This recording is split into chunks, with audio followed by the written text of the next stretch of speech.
À toutes et à tous, bonsoir et bienvenue si vous nous rejoignez. Les membres du gouvernement réunis en Conseil des ministres ce mercredi ont approuvé la transformation du Centre national hospitalier et universitaire Hubert Koutoukou-Maga par absorption de l'hôpital d'instruction des armées de Cotonou.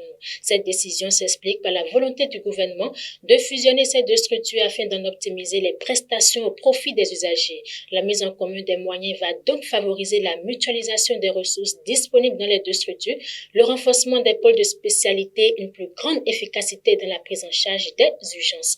Rencontre entre les responsables de la société norvégienne Vissim et les forces de défense et de sécurité du Bénin.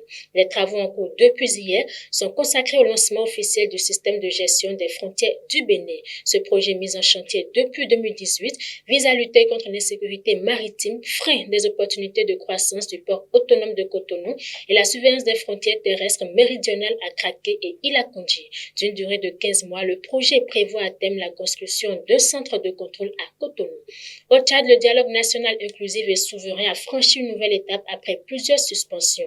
L'agenda de ce forum, qui doit permettre au Tchad de se doter de nouvelles ordres politiques, a été adopté et les participants devraient entamer les débats de fond. L'appel à la réconciliation nationale, la forme de l'État, la future constitution, les réformes institutionnelles et le processus électoral qui suivra, les droits et libertés fondamentales, les politiques publiques sectorielles et les grandes questions qui marquent la société tchadienne. Tels sont les thèmes qui sont débattus par les 5 groupes de travail depuis ce jour. En sport, les dernières rencontres de la première journée de la Ligue des Champions se jouent ce soir.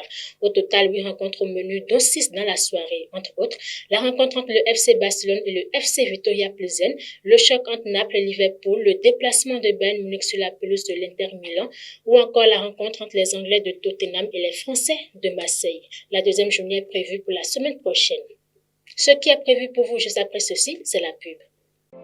Savez-vous qu'à Cotonou, il existe une école de cycle préparatoire aux grandes écoles d'ingénieurs, le CPMS, le cycle préparatoire Sainte-Marie-Stella.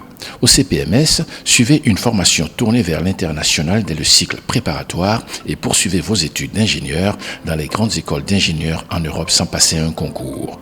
Biomédical et santé, robotique, électronique embarquée, intelligence artificielle, big data, cybersécurité, tels sont quelques domaines de professionnalisation en cycle ingénieur que vous propose le CPMS.